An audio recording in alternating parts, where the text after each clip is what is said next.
यादों के पुराने एल्बम में छुपा के रखे हैं हमने वो दिन, गुल्लक में पड़ी चवन्नी सी बचा के रखे हैं हमने वो दिन।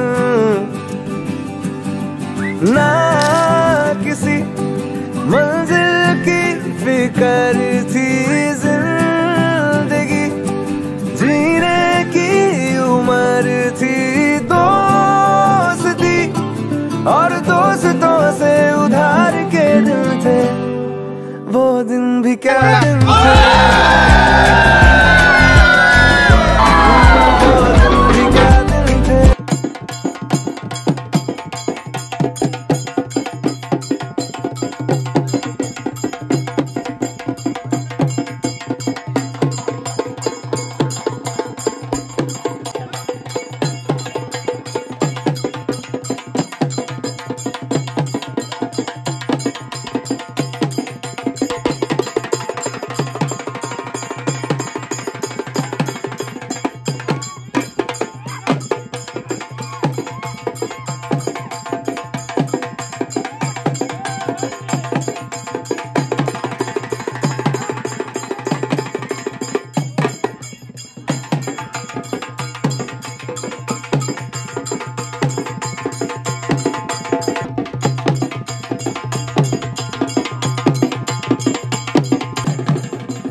पर्यवेक्षक आणि आमचे मार्गदर्शक सन्माननीय श्री माळी सर, त्याचबरोबर या ठिकाणी या कार्यक्रमासाठी आवर्जून उपस्थित असणारे या विद्यालयाचे एक उत्कृष्ट माजी एनसीसी ऑफिसर आणि या विद्यालयाचे माजी मुख्याध्यापक सन्माननीय डीजी देशपांडे सर, या विद्यालयाचे मुख्याध्यापक सन्माननीय श्री काळे सर, त्याचबरोबर या तुमच्या बॅचचे माजी शिक्षिका सौ रोकणे मॅडम,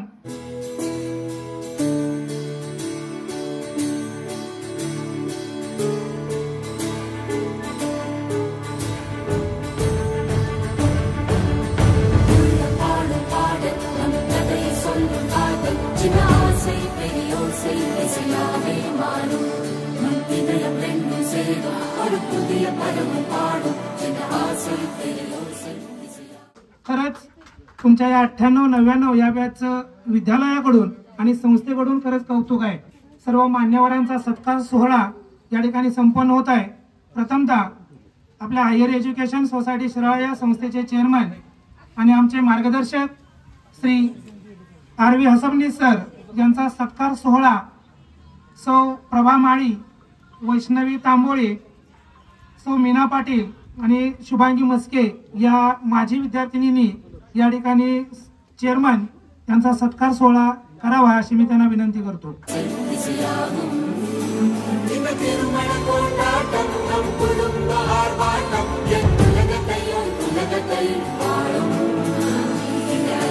कल्याणं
बॅच तर्फे त्या सर्वांना या ठिकाणी 1 मिनिट आपण स्तब्ध राहून श्रद्धांजली व्हायची.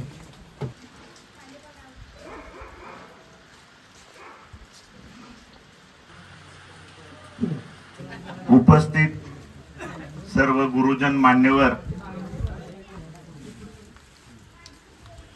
अगदी ह्या पृथ्वी तलावरती जन्म घेतला आणि त्यानंतर पहिल्यांदा आई वडिलांच्या नंतर जर कुणाचा स्नेह मिळाला असेल हे माझे सर्व जवळचे लंगोटी मित्र,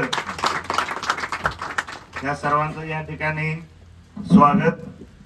आणि खरंच या ठिकाणी जे सर्व उपस्थित आहेत, आता मी सुद्धा पुण्यावरून आलो, ज्या वेळेला मला समजलं की आपलं गेट टुगेदर करायचंय त्याच वेळेला मी तरला जायचं म्हणून मी कालच पुण्यावरून आलो. आणखीन कधी एकदा सचिन हे आपले दोघं चौघ जण भेटतो, कधी आलो वेळ असला तर भेटणं होतं.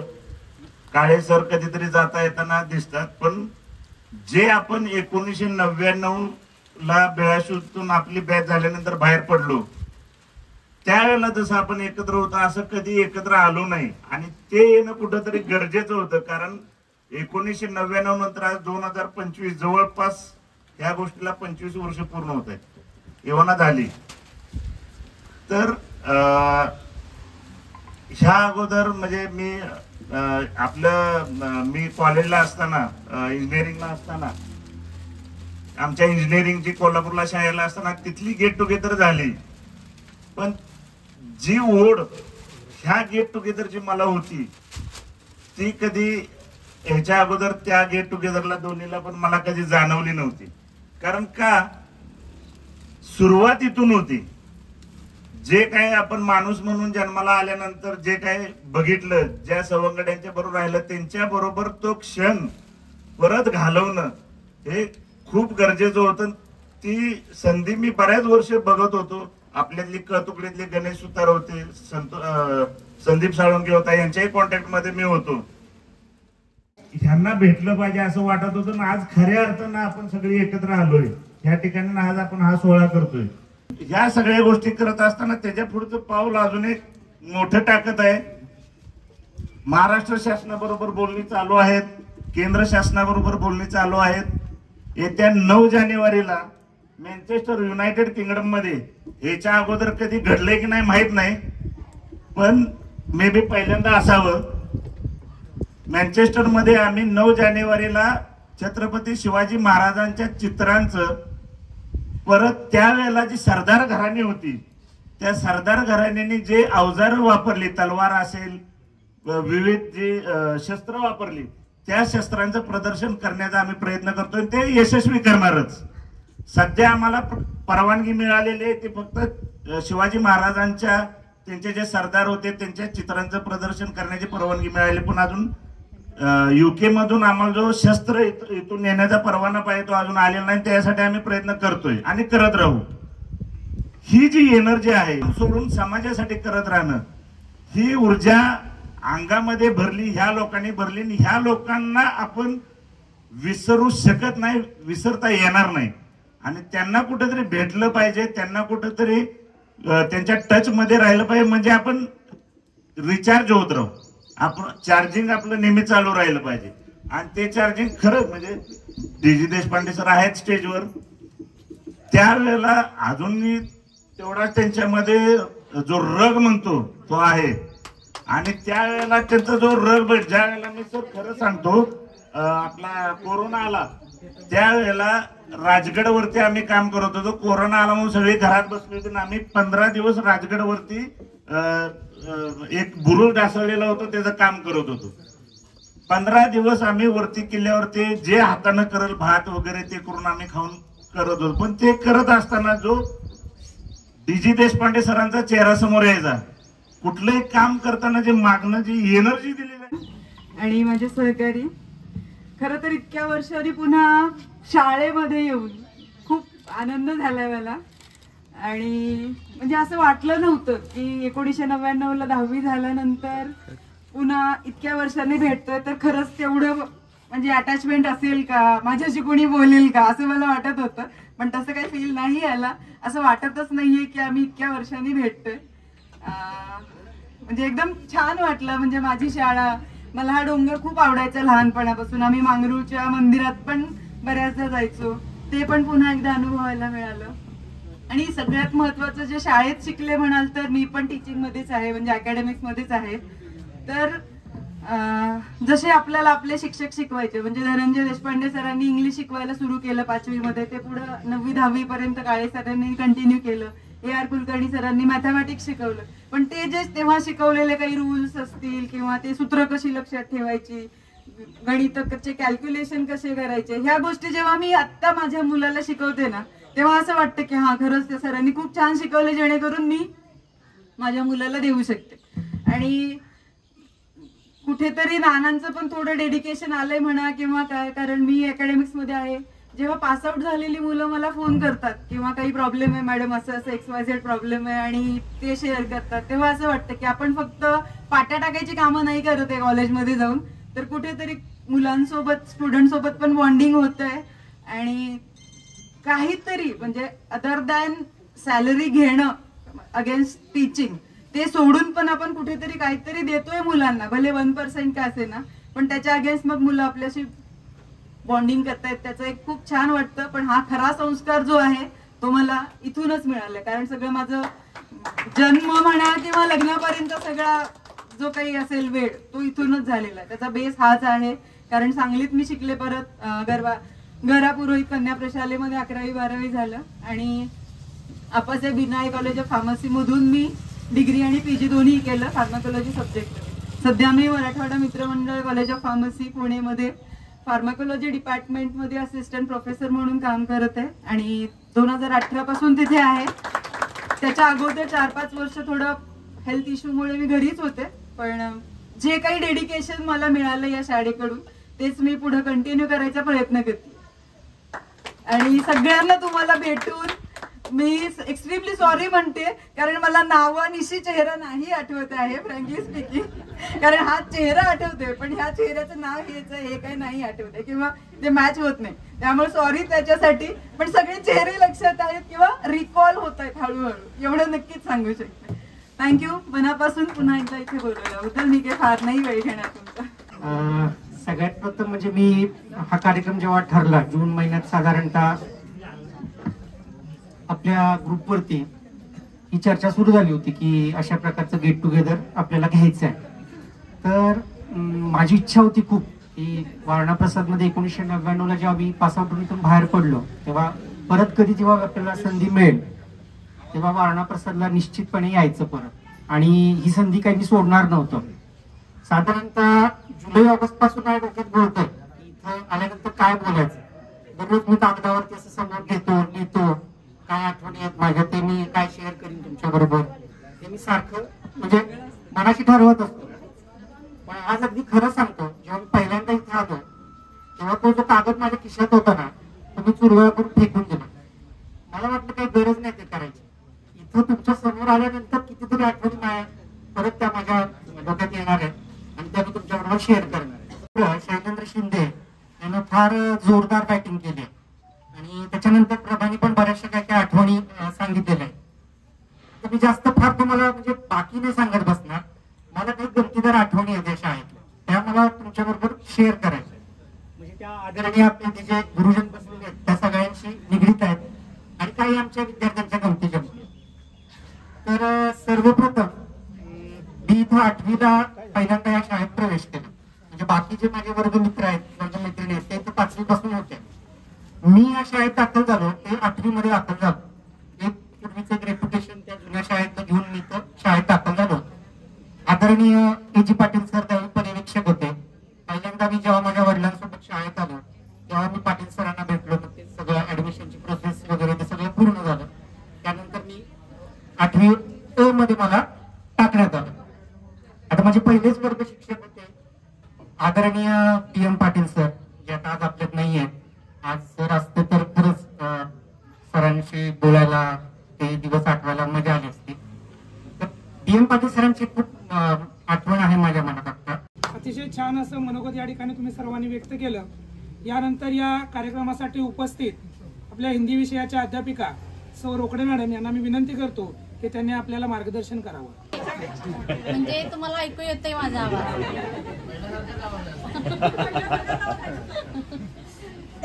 तर मला माझे त्यावेळी दिवस आठवले ज्यावेळेला मी 1995ला म्हणजे माझी सुरुवात बिळाशीतूनच झाली. आणि तसं त्या पहिली जी माझी बॅच होती त्या बॅचमध्ये माझ्यामध्ये जास्त अंतर नव्हतं. आणि अशी ताडमाड मुलं आणि मला जरा भीतीच वाटायची सुरुवातीला. अशी काय काय आपल्याला आपण समवयस्क झालं त्यामुळे काय बोलला काही हरकत नाही. अशी चक्कोड दाढी मिशापूर आलेली पोरं असायची त्यामुळे मला अरे वाटायचं अरे आपण त्यांना शिकवायचे असं जरा मनावरती जरा दडपण असायचं. पण ज्यावेळी सुरुवातीला आले मला प्रेझेंट कशी घ्यायची माहित नव्हती. मग पलीकडे नानांचा तास सुरू होता आणि मला ते शैलेंद्रचा काहीतरी वर्ग होता आपल्या इजबडी सरांच्या आणि त्यावर जरा थोडासा दंगा सुरू झाला. मग मी आपल्या पलीकडे वर्ग तसाच ठेवला आणि जरा पलीकडे नानांच्या तिकडे गेले. म्हणजे नाना जरा असं जरा बघावं. मग नाना आले त्यांनी कान कान कान कान हाणलं. मग मी ती पहिल्यांदाच बैल कान कान हाणलेलं. आता म्हणलं दुसऱ्या दिवशी आपण काय हायवे करायला काय आपण जरा कान कान कान कान सुरू करूया. मग थोडंसंच मला कान मग पुन्हा आपले हसबंड सर होते UP हसबंड सर. पुन्हा प्रेझेंट कशी घ्यायची माहित नाही. झाला गोंधळ सुरू. पुन्हा पलीकडे गेले आपले UP काका होते. म्हणलं सर मला प्रेझेंट कशी घ्यायची माहित नाही. मग तिने मला समजून सांगितलं. परत आले मी परत मी काय केली प्रेझेंटी घेतली. असा हा माझा सुरुवातीचा प्रवास. आणि दुसऱ्या दिवशीपासून एक शिदोरी पाठीशी मिळाली होती कानकांची ती जरा वापरली झालं. पुन्हा मात्र मला काय शेवटपर्यंत त्रास झाला नाही. आणि माझं आणि मग हळूहळू हळूहळू हळूहळू एक एक चेहरे माझ्या डोळ्यासमोर यायला लागले. इतकं भारी वाटते आज का नाही. आणि तुमच्या ते चेहऱ्याचं हसू तुम्ही फार सुखी आहात समाधानी आहात हे बैल का नाही. आणि आमची हीच खरी संपत्ती असते बाळानो. कसं आहे जे आणि मला जे संस्कार मिळाले ते सुद्धा संस्कार इथूनच मिळालेले आहेत आपल्या शाळेतूनच. त्याला माझं तर किती वय होतं 22-22.5 वर्ष माझं वय होतं जेव्हा मी सर्व्हिस लागले त्यावेळेला. जगाचा जास्त अनुभव नव्हता. शिक्षण घेतलं आणि लगेच इथं हजर झाले. आणि त्यामुळं इथून जे मला संस्कार मिळाले आपला स्टाफ म्हणा अतिशय सुंदर स्टाफ त्यावेळेला होता माझा. आणि सगळ्यांनी आपली लोक आहेत त्यांनी इतके सुंदर संस्कार केले. आणि तुम्ही तर इतके गोड होता प्रश्नच नाही. आणि अजून सुद्धा मी तिथं आता मला जवळजवळ 10 वर्षाला मी न्यूजला आता काम करते. सागवात 5 वर्ष झाली माझी. पण तिथं सुद्धा पहिल्यांदा मी म्हणते माझी जी इथं मुलं जी होती आणि तुमच्यामध्ये जमीन आसमानाचं अंतर आहे. जे आतून जास्त नाही बाळानो ते फक्त इथंच पाहायला मिळतंय. ही प्रेम ही आपुलकी हा जिव्हाळा हा फक्त इथंच बघायला मिळतोय. आणि इतकं भारी वाटतं का नाही. त्यामुळं मी खूप समाधानी आहे. जे काय घडवलंय जे काय आपण काम केलंय ते असं नावावर रुपायला आलं की फार सुंदर वाटतं. आणि जी संस्काराच्या मला इथं मिळाली मी तुम्हाला काय दिली माझ्या आईवडिलांकडून जे आलं ते तुम्हाला दिलं ते इतकं भारी आहे की नाही. त्याच्यासारखं ती कुठलीही गोष्ट मोजता येत नाही. आणि फार श्रीमंत आहे तुमच्याकडे बघितलंय की एवढं बोलून मी थांबते. जे लास्ट बेंचर आहेत त्यांनी सुद्धा अगदी असे कान टवकारून ऐकायला लागले की मॅडम आता काय सांगणार आहेत. आणि काही जण तर पुढे येऊन बसले. म्हणजे मॅडमचं एवढं लेक्चर आवडीचं होतं. धन्यवाद मॅडम. यानंतर या कार्यक्रमासाठी उपस्थित आपल्या वारणाप्रसाद विद्यालयाचे गणित विषयाचे अध्यापक आणि अतिशय उत्कृष्ट असे क्रीडा शिक्षक सन्माननीय AR कुलकर्णी सर यांनी आपलं मार्गदर्शनपर मनोगत या ठिकाणी व्यक्त करावं अशी मी त्यांना विनंती करतो. संस्थेचे सदस्य श्री आणि विद्यालयाचे माजी मुख्याध्यापक श्री देशपांडे सर, विद्यालयाचे माजी पर्यवेक्षक श्री माळी सर,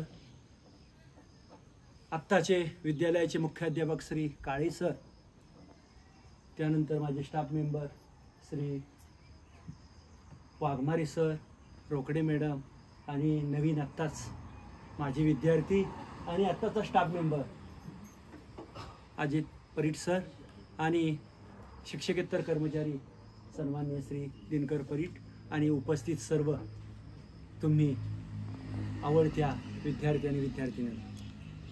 मला वाटते 1998-99 मध्ये तुम्ही बऱ्याच गोष्टी शिकला अनेक गुरुजनांनी तुमच्यावर संस्कार केले आणि केलेल्या संस्काराचं फलित आज दिसतंय. आणि असंच हे फलित तुम्ही एकमेकांनी एकत्र यावं, एकमेकांमध्ये प्रेम, जिव्हाळा, आपुलकी निर्माण व्हावी, एकमेकाच्या समस्या सोडवाव्यात. कारण माणूस म्हटलं की समस्या राहतेच आणि एकमेकाला जेवढं सहकार्य करता येईल तेवढं तुम्ही जास्तीत जास्त सहकार्य करावं अशी मी इच्छा व्यक्त करतो. असं वारंवार तुम्ही एकत्र येऊन एकमेकाची सुखदुःख वाटून घ्यावीत, एकमेकांना मदत करावी जेवढी करता येईल तेवढी. तसंच आपल्या शाळेकडेही कधीतरी बघावं. आपलीच शाळा आहे, माझी शाळा, म्हणून त्या शाळेकडे प्रेमानं पहा. जेवढं काही करता येईल सहकार्य, त्याबरोबरच तुमच्या बंधुराजांचे, कारण तुम्ही आता बहुतेक शहरामध्ये जाऊन राहिलात. शहराची संस्कृती इथली वेगळी आहे, खेड्यातली संस्कृती वेगळी आहे. मॅडमनी आत्ताच सांगितलं की शिराळ्यामध्ये किंवा सागावमध्ये गेल्यानंतर तेवढी आपुलकी जिव्हाळा दिसत नाही, परंतु इथं मात्र दिसतो. कारण ही ग्रामीण संस्कृती आहे आणि ग्रामीण संस्कृतीचा हा वसा आहे बाळांनो. एकमेकाबद्दल प्रेम, आपुलकी, जिव्हाळा राहतो आणि हा आपुलकी, प्रेम, जिव्हाळा तुमच्यामध्ये असाच राहू आणि तुम्ही असंच निरोगी, सुखी, समाधानी राहो अशी ईश्वरचरणी प्रार्थना करून या ठिकाणी मी थांबतो. जय हिंद, जय महाराष्ट्र. मान्यवर शिक्षक आणि तुम्ही सर्व माझ्या लाडक्या मुलांनो आणि मुलींनो, मित्रांनो, एक काळ असा होता की त्यावेळेला स्टँडवर किंवा स्टेशनवर जर आपण आपल्या नातेवाईकांना पोचवायला गेलो तर आपले डोळे पाणावायचे. पण दुर्दैवानं आता स्मशानात सुद्धा लोकांच्या डोळ्यात पाणी येत नाही. बदाळाचा पडतंय गेलं. माणसातली माणुसकी आटली म्हणा, प्रेम आटलं, पाणी आटलंच नाही कधी. आणि अंगात जर पाणी नसेल तर त्याला काही अर्थ नाही.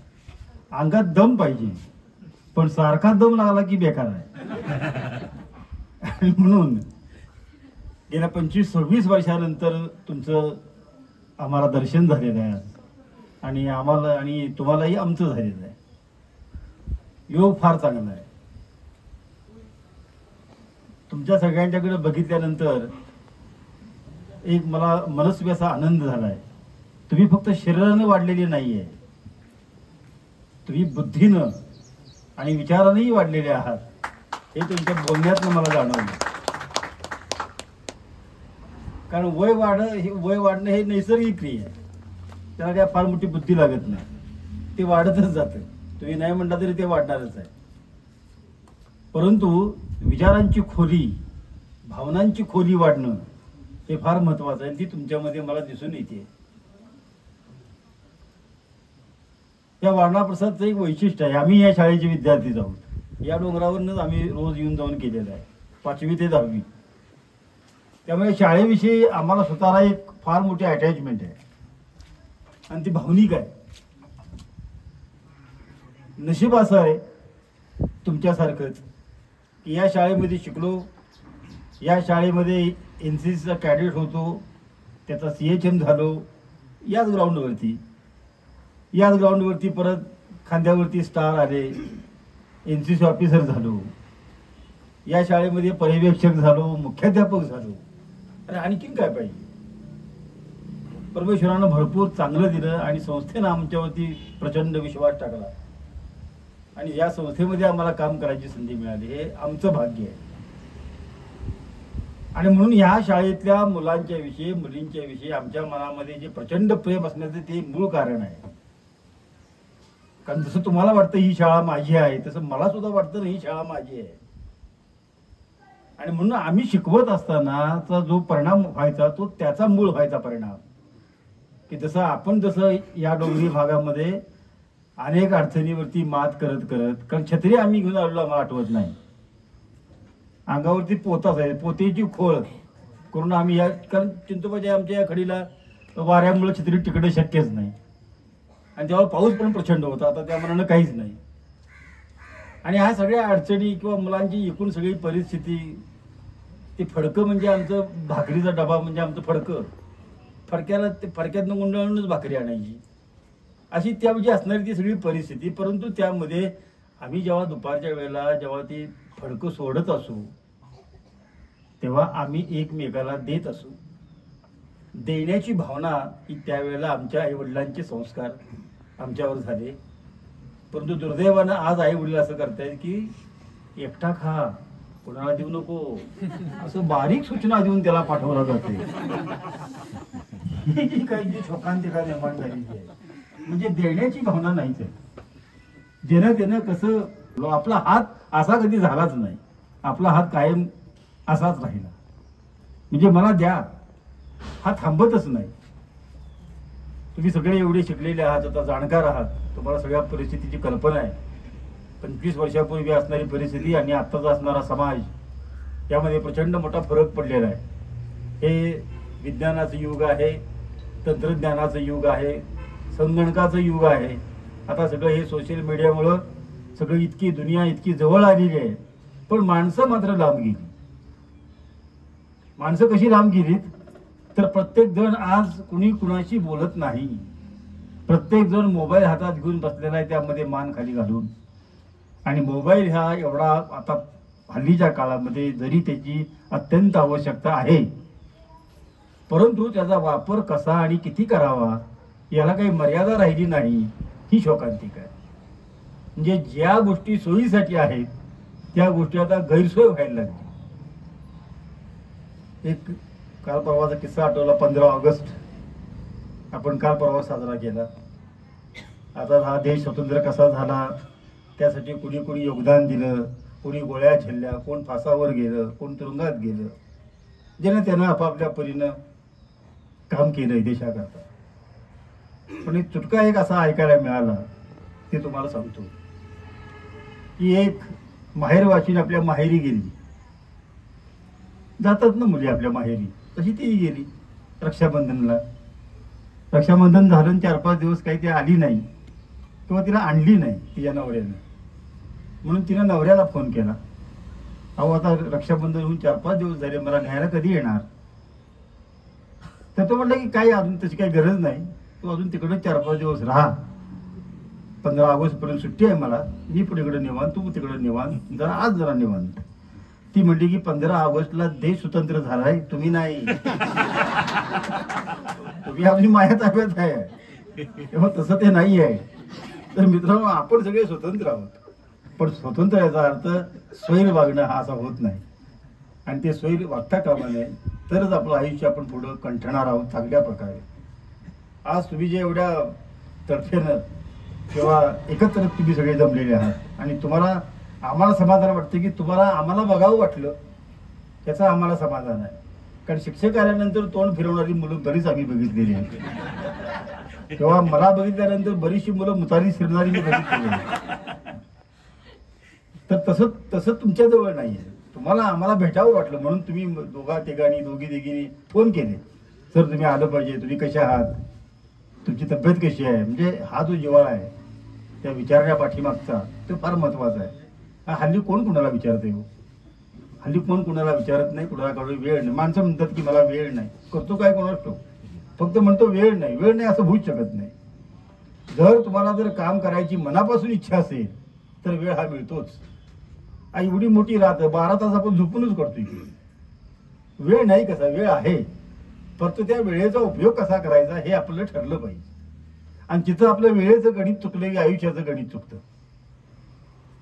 पंगत एक लक्षात घ्या, पंगत चुकली तरी चालेल पण संगत चुकता कामा नये. संगत चुकली की आयुष्य गेलं. आणि याच्यासाठी संगत ही फार महत्वाची आहे आयुष्यामध्ये. जे तुम्ही आता घडताय आणि होणार आहात पुढं, तर संगत आयुष्यामध्ये ही फार महत्वाची असते. मित्र असू दे, तो गरीब असू दे, पण तो सुसंस्कारितच पाहिजे. आज आमचे विद्यार्थी दुर्दैवानं आम्हाला सांगताना म्हणजे लाज वाटते की काही मुलं एवढा ट्रॅक सोडून बाहेर गेलेली आहेत, ते याच्याकडे बघितल्यानंतरच म्हणजे आमच्या काळजात असं धस होऊन जातं की आता हे कसं हात जगणार कसं. आणि आमच्या पुढं जर आमची मुलं जर मरायला लागली ते सगळ्यात वाईट आहे आम्हाला. म्हणून जसं रोकडे मॅडम म्हणल्या तसं तुम्ही अत्यंत निरोगी, किंवा या कुलकर्णी सरांनी सांगितलं की तुम्ही निरोगी राहा. कारण आता हल्लीचा काळ असा आहे की आता माणसं म्हातारी व्हायला तयारच नाहीत. म्हातारा व्हायच्या अगोदरच ते आटपते. म्हणजे इतकं आपली लाईफस्टाईल ज्याला म्हणतो आपण, जीवनशैली जी आपली आहे ती आपण इतकी बदलून टाकलेली आहे की आपण घेणारा आपला जो आहार आहे, आपला जो विहार आहे, हे जर बारकाईने जर आपण बघितलं तर इकडं आपलं प्रचंड दुर्लक्ष आहे. तुम्हाला जर सहज जर प्रश्न जर असा विचारला की तुम्हाला सगळ्यात जवळचं कोण, तर तुम्ही सहज म्हणणार आहे माझी आई, माझे वडील, किंवा माझी बायको, माझी मुलं, हे मला सगळ्यात जवळचं आहे. हे कोणीही जवळचं नाही, हे लक्षात घ्या. पहिलं तुमच्या जवळ असणारं सगळ्यात जवळची गोष्ट म्हणजे तुमचं शरीर, हे तुमच्या जवळचं आहे. जोपर्यंत तुम्ही सुदृढ आहात, जोपर्यंत तुम्ही चालता फिरता हिंडताय बोलताय, तोपर्यंतच तुम्हाला समाजात किंमत आहे. जेव्हा तुम्ही हंतरून धराल तेव्हा तुम्ही संपलेले असाल. म्हणून माझी तुम्हाला विनंती आहे, तुम्ही कितीही व्यापामध्ये असा, कितीही गडबडीमध्ये असा, सकाळी उठल्यानंतर तुम्ही किमान तुमच्या शरीरासाठी 1 तास दिलाच पाहिजे. आता माझं वय 64 आहे. 64 म्हणजे मी काय फार मोठा झालो असं नाही, माझ्यापेक्षा वयानं असणारी, कारण आता आपल्या चेअरमन साहेब हे माझे गुरु आहेत. या शाळेमध्ये मी त्यांचा विद्यार्थी म्हणून त्यांच्या हाताखाली शिकलोय. म्हणजे माझं 64 म्हणजे काहीच नाही. पण तुमच्या मनानं आहे तर अजून सुद्धा मी जवळजवळ त्या आमच्या शिराळच्या स्टँडपासून ते रेडच्या पुढं, जे आपलं देशमुख साहेबांचं कॉलेज आहे, तिथंपर्यंत मी रोज चालायला जातो आणि तिथून परत रोज मागं चालत येतो. तुम्ही तुमच्या शरीराला चालून आल्यानंतर आता तुम्ही तरी पळायला पाहिजे. तुम्हाला चालायचा अधिकार नाही आहे अजूनही. 60 नंतर चालायचा तुम्हाला ठीक आहे, पण 60च्या आत तुम्ही थोडंसं पळालंच पाहिजे. शरीराला व्यायाम दिला पाहिजे. कारण असं शास्त्र सांगते, शरीरशास्त्र, आपल्या हृदयाच्या भोवती, आपल्या फुफ्फुसाच्या भोवती जे सगळे कोश आहेत ते सगळे आपले कोश बंद आहेत. हे सगळे कोश आपले बंद आहेत, सगळे थोडेच चालू आहेत, म्हणून आपण श्वासोच्छ्वास घेतोय. खारगे सर तुम्हाला माहिती आहे, खारगे सरांची टकमक तो खालनं बघितल्याबरोबर ते टकामाका तिकडं बघायला लागले आणि मला म्हणले की डीजी आता इकडं जाईल. हो, तिथं म्हणलं शिवाजी महाराज माणसं खाली ढकलून द्यायची. म्हणलं मला तुम्ही ढकलणार काय, मला ढकलत नाही, म्हणजे सांगण्यात आहे तू काय. त्याच्या समोर या ठिकाणी तुम्ही उपस्थित आहात आणि मलाही तुमच्या बरोबर तुम्ही उपस्थित केलं. या स्नेह मेळाव्याचा आनंद आपण सर्वांनी एकत्र घेण्याचा जो या ठिकाणी उपक्रम आज तुम्ही आयोजित केला, त्याबद्दल तुम्हाला खूप खूप धन्यवाद आहेत. खूप धन्यवाद. तुम्ही विद्यार्थी ही या देशाची, तरुण मुलं ही या देशाची, तरुण मुली ही या देशाची खरी संपत्ती आहे. इथली जमीन, इथले डोंगर, इथल्या नद्या, ही सगळी भौतिक गोष्टी यांना किंमत तुमच्या सामर्थ्यामुळे, तुमच्या विद्वत्तेमुळे, तुमच्या विचारामुळे येणार आहे. आणि म्हणून तुम्ही या ठिकाणी अतिशय चांगल्या अवस्थेत मला पाहायला मिळाले. मला इतका आनंद झाला खरोखर की माझ्या शाळेतले हे सगळे विद्यार्थी स्वच्छ निर्मळ चारित्र्याचे, स्वच्छ विचाराचे, तरुण विचाराचे, एकमेकांना सहकार्य करणारे, एकमेकांच्या सुखदुःखामध्ये मिसळणारे, हे पाहिल्यानंतर कुठल्याही शिक्षकाला आनंद होणार नाही. मी तर मुळात अशाच विद्यार्थ्यांचा शिक्षक व्हावा ही माझी अपेक्षा होती. त्याचा आनंद मला आज या ठिकाणी मिळाला. योगेंद्रानं जे सांगितलं, योगेशने शैलेंद्रानं सांगितलं, योगेंद्रानं सांगितलं, ही मुलं आज जे करतायत खरं तर स्वतःसाठी सर्वच जगतात. स्वतःसाठी जगता जगता इतरांच्यासाठी जगता आलं तर त्या जगण्याला अर्थ प्राप्त होतो. नाहीतर मग या जगामध्ये प्राणी जगतात, पक्षी जगतात, येतात आणि जातात. पण आपण जगत असताना आपल्यासारखं इतरांना बनवावं, आपल्यासारखे इतर बनले पाहिजेत आणि त्यात जो आनंद आहे तो खरा आनंद मला आज तुमच्यात पाहायला मिळाला. मला याचा आनंद वाटतो खरं. आणि विशेष म्हणजे तुम्ही सगळे स्वावलंबी आहात. मला वाटतं एक गोष्ट मी यापूर्वी तुम्हाला सांगितली असेल. एकदा फॉरेनचे म्हणजे युरोपमधले एक विद्वान भारतामध्ये आले होते. त्यांनी भारतातल्या विविध शहरामध्ये जाऊन विद्यापीठामध्ये काही माहिती घेतली आणि माहिती घेतल्यानंतर त्यांच्या असं लक्षात आले की इथं ज्ञानवंतांना किंमत नाहीये, विद्येला या ठिकाणी किंमत नाहीये. आणि मग जाता जाता त्यांच्या डोक्यात असं आलं की विनोबाजींना भेटून जावं, कारण त्यावेळेला विनोबाजी होते आणि विनोबाजींचा संपूर्ण जगभर ख्याती पसरलेली होती. विनोबाजींना भेटायला गेले आणि मग त्यांनी आपली खंत, आपलं दुःख व्यक्त केलं विनोबाजींच्याकडे की मला या ठिकाणी ज्ञानवंतांची किंमत राखली जाते असं कुठंच दिसत नाही आहे, काहीच दिसत नाही. विनोबाजी म्हणाले काय झालं? नाही, मी आता तुमच्याकडे आलो पण मला जे पाहिजे होतं, मी ज्या अपेक्षेने आलो होतो इंडियामध्ये, भारतामध्ये, ते दिसलं नाही. काय झालं काय?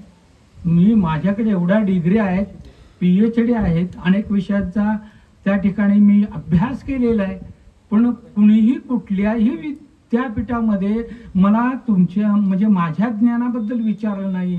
तुम्ही काय करता, तुमची विद्वत्ता कशी वापरता, कुठल्या विषयामध्ये तुम्ही काय केलं, काहीच नाही विचारलं.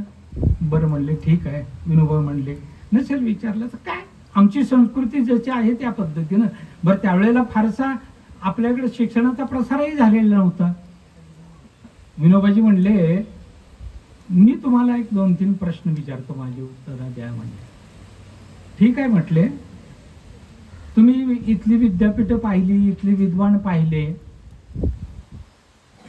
तुम्ही ज्या गाडीत बसता, ज्या गाडीतून प्रवास करता, ती गाडी मध्ये कुठे रस्त्यात बंद पडली तर तुम्हाला ती चालू करता येते का? तर नाही, मी काही मेकॅनिकल इंजिनियर नाही, मी तसलं शिक्षण घेतलेलं नाही. विनोबाजी म्हणाले ठीक आहे. बरं म्हणले, तुम्हाला भूक लागली आणि तुमच्या घरची नाही आहेत घरी आणि त्यावेळेला तुम्हाला जेवायचं आहे, मग काहीतरी करून खाल्लं पाहिजे. मग तुम्हाला कांदे पोहे, उपीट वगैरे असं काही करता येतं का? तर नाही, ते स्त्रियांचं काम आहे, आमच्याकडे ते पुरुष मंडळी करत नाहीयेत, तसलं मला काही येत नाही. तरी विनोबाजी म्हणाले ठीक आहे. बरं, तुम्ही ज्या घरात राहता म्हणले, ज्या इमारतीत राहता, त्या इमारतीचा एखादा दगड, एखादी वीट ढासळी पडली, ती तर कुठं तुम्हाला काही करता येतं का? वैयक्तिक काय करता येतं ना? तरी त्या चुलीत घाला. जीवन जगण्यासाठी जे आवश्यक ज्ञान लागतं तेच तुमच्याकडे नाहीये, काय उपयोग आहे तुमच्या ज्ञानाचा? तर मित्रांनो, आपल्याकडे जीवन जगण्यासाठी आवश्यक असणारं ज्ञान ते या शाळेनं, इथल्या शिक्षकांनी दिलं असेल. खरं तर माझा प्रत्येक विद्यार्थी आपल्या पायावर स्वावलंबी झाला पाहिजे, उभा राहिला पाहिजे, हीच त्या ठिकाणची महत्वाकांक्षा होती. आणि तेच मला आम्ही जे पेरलं ते या ठिकाणी तरारून आलेल्यासारखं दिसतंय, याचा मला खूप खूप आनंद आणि खरोखरच तरारून आलेला. मी अजूनही स्वावलंबी असाच शब्द वापरतो. मला माझं जेवण केलेलं ताट धुवायची लाज का वाटावी? मी कपडे जे वापरतोय ते धुण्याची मला लाज का वाटावी? मी ज्या अंथरुणावर झोपतोय त्या अंथरुणाचं पांघरुणाची घडी करण्याची लाज मला का वाटावी? मला ज्या गोष्टी लागतात त्या मला आल्या पाहिजेत, मी त्या केल्या पाहिजेत. एवढंच नव्हे तर माझ्या मुलींनी सुद्धा त्या गोष्टी केल्या पाहिजेत, तरच तो माणूस यशस्वी जीवन जगणार आहे आणि शेवटपर्यंत 100 पार करणार आहे, 100 वर्ष पार करणार आहे. हे स्वावलंबी जीवन अतिशय महत्वाचं आहे आणि मुलांना आपल्या त्या आलं पाहिजे, मुलांच्या हा गुण रुजला पाहिजे. नाहीतर अलीकडे मुलं काही स्वतःचं दप्तर सुद्धा विस्कटून देतात. ठेवत नाहीये. अंथरूण पांघरून तर लांबच राहिलं. अहो घरातल्या त्या महिलेचंच काम आहे असं का आपण समजायचं? असं नाहीये. मला ते काम आलं पाहिजे, माझ्या मुलांना आलं पाहिजे, म्हणून विनोबाजींनी जे सांगितलं होतं, मला वेळ प्रसंगी भाजून खाता आलं पाहिजे, मला वेळ प्रसंगी प्रत्येक गोष्ट करता आली पाहिजे. आणि हेच खरं शिक्षण आहे. जे फक्त पुस्तकी ज्ञानातून मिळतं ते पूर्ण शिक्षण नाहीये. अनुभवाच्या शाळेमध्ये, समाजाच्या आता तुम्हाला देईल. आणि याच बरोबर निरोगी आयुष्य शेवटपर्यंत जगा. निरोगी आयुष्य शेवटपर्यंत जगा. तुम्ही या ठिकाणी आलात, आम्हाला बोलावलं आणि काही आमच्या 4 गोष्टी पुन्हा ऐकून घेतल्या. तुमच्याकडून आम्हाला काही 4 गोष्टी ऐकायला मिळाल्या. त्याबद्दल तुम्हाला धन्यवाद देतो. आणि असंच पुन्हा पुन्हा भेटत राहूया, पुन्हा पुन्हा ही सुरू करत राहूया. मागच्या गेल्या वर्षी 1976चा विद्यार्थी मेळावा आमचा झाला. मी गेलो होतो, 50 विद्यार्थी आम्ही एकत्र.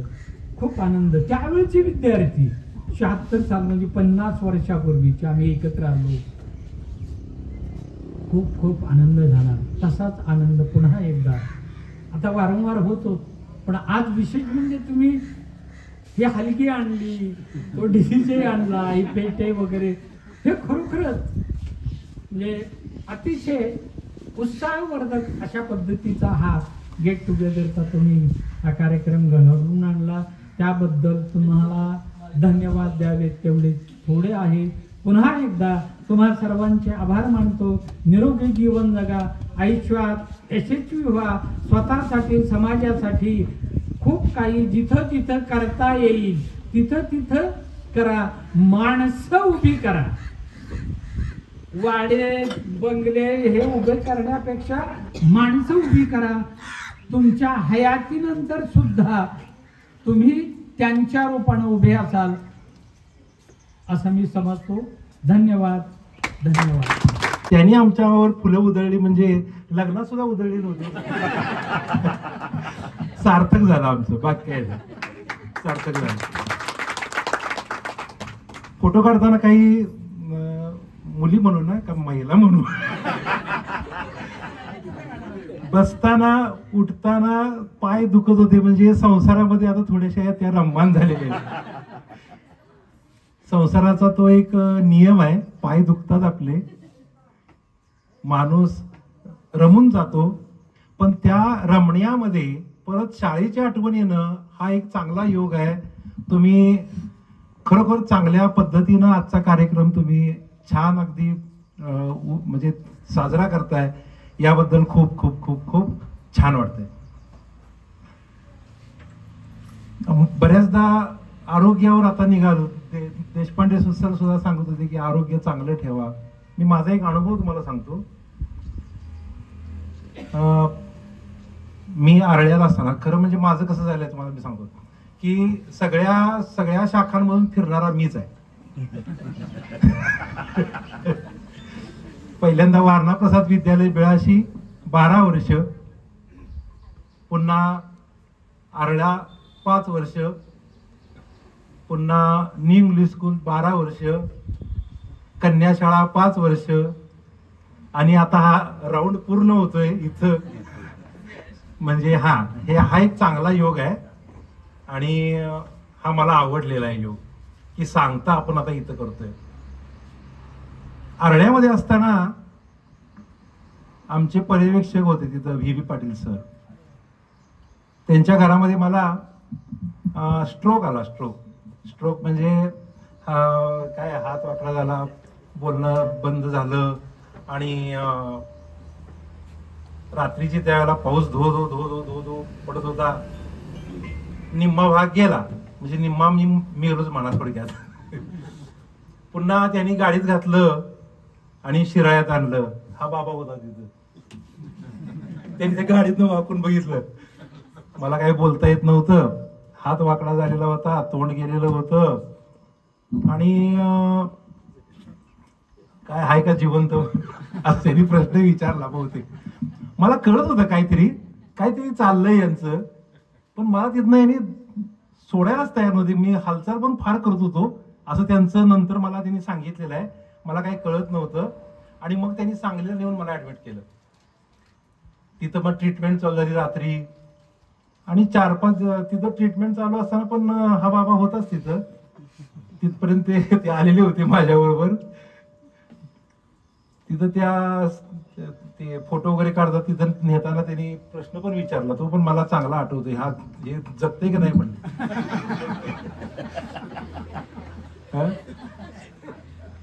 पण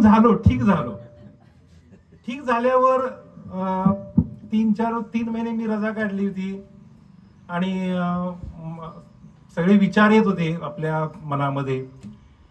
शिक्षकांना ट्रेनिंग देणारा माझा कॉन्फिडन्स पूर्ण गेलेला होता. बऱ्याचदा मी शिक्षकांना ट्रेनिंग देत होतो जिल्ह्याला किंवा पुण्यासारख्या ठिकाणी सुद्धा, आणि पुन्हा कॉन्फिडन्स गेलेला होता. मी ठीक झालो पण मला बोलता येत नव्हतं फारसं. मग म्हटलं आता आपण यावर मात करायची. तुम्ही जसे निर्व्यसनी आहात तसा मी पण निर्व्यसनीच आहे आणि त्याचा चांगला फायदा झाला. तिथनं मी योग करायला सुरुवात केली आणि मग 3-4 महिन्यांनी मी एक ट्रेनिंग स्वीकारलं आणि माधवनगरला सगळ्या मुख्याध्यापकांना जिल्ह्यातल्या ट्रेनिंग दिलं आणि मग मला कॉन्फिडन्स यायला लागला. कॉन्फिडन्स फार महत्वाचा आहे. तो जर आपला गेला ना तर आपलं काही आयुष्य काही खरं नाही. आणि कॉन्फिडन्स आपला असेल ना तर मग काय हरकत नाही, आपण जग जिंकू शकतो. आज या गोष्टीला झाली 16-17 वर्ष झाली. माझी दिनचर्या अशी आहे की मी सकाळी 3:30 वाजता उठतो आणि रात्री 11 वाजता झोपतो. काही त्रास नाही, साधा खोकला येत नाही, सर्दी येत नाही, ताप येत नाही, कितीही भिजवा. तर या गोष्टी आहेत ना, या गोष्टी आरोग्याच्या बाबतीत फार महत्वाच्या आहेत. त्यामुळे मुलींना मी सांगणार आहे की आरोग्य सांभाळा. सगळ्यात महत्वाचं आरोग्य. आयुष्य आपल्याला वाढवायचं आहे, पण वाढवायचं आहे म्हणजे याचा अर्थ कसंही आयुष्य जगून चालणार नाही. हे चेअरमन पद माझ्याकडे असल्या कारणानं शाळेची कामं, शाळेच्या मीटिंग त्यावेळेला आयोजित केल्या जातात. त्यावेळेला चेअरमन या पदाकरता म्हणून मी येत असतो. आज मात्र मी जे आलेलो आहे ते केवळ चेअरमन हे पद बाजूला ठेवलेलं आहे. मी या ठिकाणी मी जो आलोय ते माझे शिक्षक, माझे विद्यार्थी यांना भेटण्याकरता मी आलेलो आहे. मला कालच देशपांडे सरांच्याकडनं निरोप आला की उद्या त्याला एक माझे विद्यार्थी मेळावा आहे आणि आपल्याला जायचं आहे. आता त्यावेळेला मी चटकन होय म्हणलो. थोडंसं कारणं होते पण शेवटी विद्यार्थ्यांना भेटता येतंय या एकाच कारणाकरता मी इथं आलो. तर थोडंसं वयोमानापण तसं होतं, ही गोष्ट खरी आहे. पण जाणं येणं एकदम आता मनात असलं तरी सुद्धा अडचण उत्पन्न होते एखाद्या वेळेला. तरी परंतु विद्यार्थ्यांना भेटायचं ह्या एकाच कल्पनेनं या ठिकाणी मी आलेलो आहे. तुम्हाला काही पांडसांच्याकडनं सांगितलं गेलेलं आहे. मी आता नवीन काही फार सांगतोय असं नाही. कारण बराच काळ वारणा विद्यालयामध्ये शिक्षक म्हणून सुद्धा काम केलेलं होतं. त्यावेळेचा काळ मला आठवतो. इथं आल्यानंतर पहिल्यांदा कोणती जाणीव होत असेल तर त्या काळातले विद्यार्थी, त्याचबरोबर माझ्याबरोबर सहकारी म्हणून काम करणारे शिक्षक ते आज हयात नाही आहेत. त्याची आठवण येते. सर्वांनी मिळूनच त्यावेळेला कोणत्याही गोष्टीची अपेक्षा न धरता मला आठवतंय अनेक अडचणी होत्या. शाळेला इमारत बरोबर नव्हती. गुरुवांच्या इमारतीमध्ये ती पहिली शाळा भरत असे. 3 ठिकाणी शाळा भरत होते लक्षाच्या सुरुवातीला. खाली चिंत्यांच्या ह्याच्यामध्ये, इथे एक ह्याच्यामध्ये आणि गुरुवांच्या घरामध्ये. अशा वेळेला विद्यार्थी येत होते, टोपुरापासून विद्यार्थी येत होते. मध्यंतरी मला गायकवाड नावाचा विद्यार्थी गायकवाडला टोपुराचा ओळखला नाही तो पहिला, पण तो म्हटला मी म्हणला वारणा पथाचा विद्यार्थी आहे. मी पोपुलसने येत होतो शेतशाळेला आणि मग मला जाणवलं गेलं, का सांगतोय आता लक्षात येतो मी एका उदाहरणावरून, की त्या वेळेला हे जाणवलं मला की आजच्या दृष्टीनं आज वाहनाची सोय झालेली आहे, एसट्या आहेत, इतर वाहनं आहेत. आणि मग असं असताना आज विद्यार्थ्याला सगळ्या सोयी झालेल्या आहेत. त्यावेळेला चिखल तुडवत पाय करत चिखलातनं इथं येत होते विद्यार्थी आणि चांगल्या रीतीनं अभ्यास करून पुढे गेले. सोबतता वाढली आणि मग आकांक्षा वाढल्या. आता विद्यार्थी म्हणायला लागला मला माझ्या घरात गाडीत जायला पाहिजे, माझ्या दारासमोर गाडी उभा राहिली पाहिजे, मी त्या गाडीत जाणार शिकायला. आकांक्षा वाढायला लागल्या, पालकांच्या सुद्धा आकांक्षा वाढायला लागल्या, माझा विद्यार्थी गाडीतनं गेला पाहिजे. आणि मग आम्हाला आठवतं त्यावेळेसचे विद्यार्थी आणि आताचा काळ काय आहे. मी मागे एकदा सांगितले का विद्यार्थी मेळाव्यामध्ये त्या डोंगरातनं एक लंगडा विद्यार्थी येत होता, लंगडा पायानं, शिंदेवाडीतनं, आनंदा म्हणून. चालायची त्याने कधी फिकीर केली नाही, तो लंगडच येत होता आणि वेळेवर शाळेत येत होता. तो शिकला, पुढे गेला. ही काय उदाहरण आहे, हे काय सांगतात मुलं, ही मला काय सांगतात तुम्हाला, तर आम्हाला हे जे सांगतात आम्ही असं शिकलो आणि असं शिकून आम्ही गेलो. खूप आनंद झाला, आभार मानायला शब्दच नाही आहेत, इतका आनंद झालाय. माझ्या अगोदर थोडं जरा मनीषा बोलणार आहे, तिला बोलू दे. सरांनी वगैरे सगळं आपल्याला मार्गदर्शन केलं, पण मी एवढंच सांगेन, मी एकटी पावलेवाडीची ऍक्च्युली आता डोळे भरून येतात, पण 5वीत मी आली इथे त्यावेळी गांगरलेली, म्हणजे कोण ओळखीचं नव्हतं आणि ऍक्च्युली त्या साईडची म्हणजे मी एकटीच. तरी पण मला सरांनी, तुम्ही सगळ्यांनी जे सांभाळून घेतलंय त्याच्याबद्दल खरंच म्हणजे आभार मानावे तेवढे थोडे आहेत तुमचे. आणि मेन म्हणजे आपले सगळे शिक्षक वर्ग, त्यावेळी मी त्या बाजूची एकटीच. उदाहरणार्थ रोकडे मॅडम आपले सर, म्हणजे सॉरी चौगले सर नाही आहेत आता, ते त्यांनी जे मला म्हणजे जे ज्यावेळी एसटी मिळायची नाही त्यावेळी ज्यावेळेस त्यांनी जी मला मदत केली सिरियसली म्हणजे विसरू शकत नाही अजिबात. आणि म्हणजे त्यापासून 99ला जे एक्झाम दिली आणि इथून गेली त्यापासून मागे फिरायचा योग कधी आला नाही, पण मनामध्ये एक होतं की तुम्हाला सगळ्यांना मला भेटेल. आणि थँक्यू, खरंच थँक्यू तुम्ही की इथं आला सगळेजण, एकदम मला म्हणजे खूप म्हणजे हे वाटतं. आणि खरंच त्यावेळी शिकवलेली माळी सरांनी म्हणजे कणा नावाची पोयम मला अजून लक्षात आहे. ओळखलत का सर मला, पावसात आला कोणी, कपडे होते करदमलेले, केसावरती पाणी. क्षणभर हसला नंतर बोलला, क्षणभर हसला नंतर बसला, बोलला वरती पाहुणी, गंगामाई पाहुणे आली गेले घर टेवावणी, गंगामाई पाहुणे आली गेले घर टेवावणी. खिशाकडे हात जातात, हसत उठला, पैसे नकोत सर, एकटेपणावर.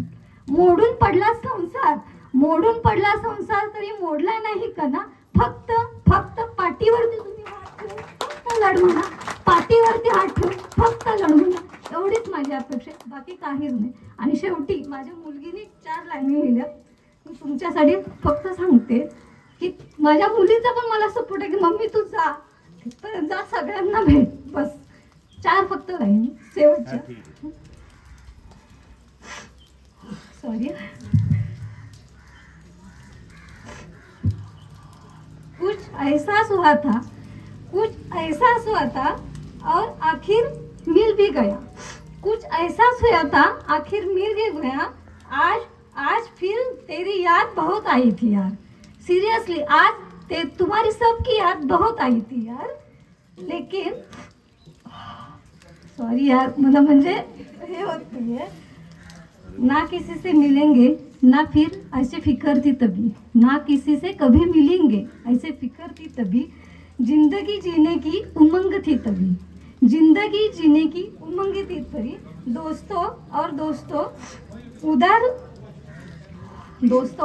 पे उधार के दिन थे तभी, दोस्तों और दोस्तों के उधार थे फिर भी वो दिन भी आ गए आज वो दिन आज सभी के आ गए यार. और थँक्यू, धन्यवाद. खरंच मला म्हणजे बोलण्याला काय बोलू तुम्हाला. खरंच सगळ्यांनी, खास मुलांनी, गीतेजी तुम्ही नियोजन खरंच खूप छान केलं आणि तुम्ही आला सगळ्या. खरंच मी खरंच धन्यवाद सगळ्यांचे, सिरियसली. Thank you sir, thank you. या बॅचचा स्नेह मेळावा संपन्न झाला असं मी जाहीर करतो.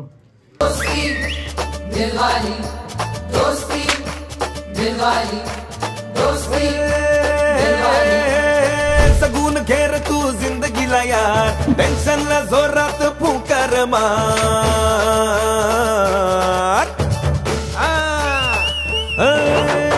सगून घेर तू जिंदगीला यार, टेन्शनला जोरात फुंकर मार. दिल से है जॉली यार हम दिलदार, आपली ही दोस्ती यार लई खूखार. आपली दोस्ती है दिलवाली, दोस्ती दिलवाली. आपली दोस्ती है दिलवाली, दोस्ती दिलवाली. आपली दोस्ती है दिलवाली, दोस्ती दिलवाली. आपली दोस्ती है दिलवाली, दोस्ती दिलवाली.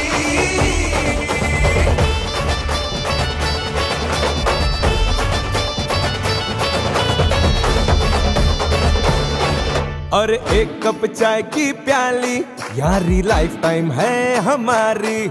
हम एक साथ जो निकले, देख दुनिया जलती है सारी. और एक कप चाय की प्याली.